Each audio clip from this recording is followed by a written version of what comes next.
ఒకరికి. So minimum 10 మొక్కల నుండి మ్యాక్సిమం 600 మొక్కల దాకా ఇస్తాము. ఇలా మీరు బ్లాక్ ప్లాంటేషన్ చేయండి, ఇలాగేం లేదు. మీరు ఎలా నాటుకున్నా కొబ్బరి మొక్కకి సబ్సిడీ ఇస్తారు. First point. ఒక మొక్కకి ఎంత ఇస్తారు అనేది ఆవిడ చెప్పింది. మీరు మొక్క ఖరీదు 60 రూపాయలు, 70 రూపాయలు, 80 రూపాయలు ఎంత పెట్టుకున్నా మీకు ఎరువుల కింద అన్నిటి కింద కలిపి ఎంతమ్మా 350 రూపాయలు మెయింటెనెన్స్ దాకా వస్తుందని ఆవిడ చెప్పింది. అది ఏరియా ఎక్స్టెన్షన్. అర్థమైందా? సో ఇది ఎంత ఫ్లెక్సిబిలిటీ ఉందో చూడండి. మన ఊర్లో కళ్ళాల దగ్గర వేసుకుంటారు, లేదా పెరట్లో వేసుకుంటారు. ఎక్కడ కొబ్బరి మొక్క అందరూ ఇష్టపడతారు కదా. సో ఇది ఎంత ఫ్లెక్సిబిలిటీ కాబట్టి ప్రతి వాళ్ళకి మీరు ఊరు మొత్తం ఇవ్వచ్చు, లేదా మొత్తం మండలం అంతా ఇవ్వచ్చు. ఎంతమందికి ఇచ్చినా కూడా సబ్సిడీ ఉంది. సో ఇది మొట్టమొదటి ప్రధానమైంది. తర్వాత రెండో స్కీమ్ ఆవిడ చెప్పింది ఏంటంటే పిక్స్ స్కీమ్, అంటే productivity improvement in coconut cropping systems.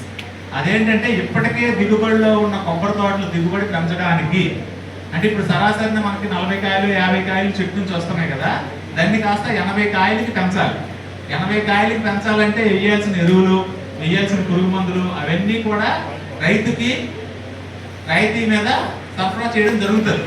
మీరు లబ్ధిదారులు గుర్తిస్తే ఎక్కడైనా స్కీముల్లో ఈ తోటకి మనం ఈ స్కీమ్ అదొక మోడల్గా ఈ స్కీమ్ చేయొచ్చు, మనం ఇన్పుట్స్ ఇస్తే ఈ రైతు వినియోగించుకుంటాడు అన్నది ఏదైనా గుర్తిస్తే మీరు మీ హెచ్ఓ మేడంకి చెప్పొచ్చు. ఇది రెండోది. ఇక మూడోది coconut rejuvenation and replanting scheme, R&R scheme అని మేడం చెప్పారు. అదేంటంటే ఇది కూడా పెద్ద తోటలకే, దిగుబడి వస్తున్న తోటలకే, ఎక్కడైతే దిగుబడులు తగ్గిపోతున్నాయో వాటి దగ్గర ఇప్పుడు నేను చెప్పిన ఫిక్స్ స్కీమ్ లాంటిదే ఇది కూడా. కానీ ఇందులో ఏంటంటే ఆల్రెడీ పాడైపోయిన చెట్లు, తుఫాన్లకు కానీ, లేదంటే పురుగు బారిన పడిన తోటలు కానీ, లేదంటే గొడ్డు బారిపోయిన చెట్లు కానీ ఇలాంటివి ఉంటే అవి రిమూవ్ చేసుకోవడానికి కూడా సబ్సిడీ ఉంటుంది ఇందులో. రిజువనేషన్ అండ్ రీప్లాంటింగ్కి ఫిక్స్ స్కీమ్కి తేడా ఏంటంటే రిమూవ్ చేసుకోవడానికి కూడా ఇందులో ప్రాబ్లం ఉంది. ఓకేనా? సో కొత్త మొక్క అంటే ఆ రిమూవ్ చేసిన స్థానంలో కొత్త మొక్క వేయడానికి రీప్లాంటేషన్ అంటారు.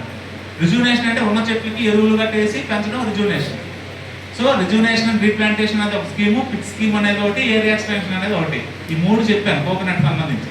తర్వాత కోకోనట్ కొబ్బరికాయలు చెట్టుకి దిగిన కార్మికులు ఉంటారు కదా, ఈ కార్మికులు ప్రమాదవశాత్తు ఏవైనా ప్రమాదాలు జరిగితే ఇన్సూరెన్స్ కవరేజ్ ఉంది.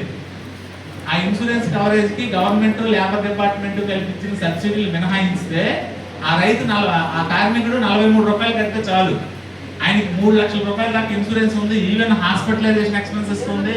అంటే మొత్తం 7 లక్షల రూపాయలు ఉన్నాయి, హాస్పిటలైజేషన్ ఎక్స్పెన్సెస్ ఉన్నాయి. ఇంకా అందులో రకరకాల అన్ని కూడా మేడం చెప్పారు. ఇది కాస్ట్ ఎంత అంటే 43 రూపాయలు. 43 రూపాయలకి ఏమొస్తుంది? ఏమీ రావట్లేదు. ఒక కార్మికుడికి మనము ఇలాంటి ఏదైనా మనం తెలియజెప్పవచ్చు. లేదా కొబ్బరికాయ అంటే ఈవెన్ ఎవరైనా సన్న చిన్నకారు రైతులు చేసుకుంటామన్నా వాళ్ళు కూడా కొబ్బరిలో చెట్టు ఎక్కే కార్మికులే కాబట్టి వాళ్ళు చేసుకుంటామని ఎంకరేజ్ చేయండి. లైఫ్ ఇన్సూరెన్స్ ఇది 43 రూపాయలతో వాళ్ళ లైఫ్ ఇన్సూరెన్స్ కవర్ అవుతుంది. ఇది కూడా తెలియజెప్పండి.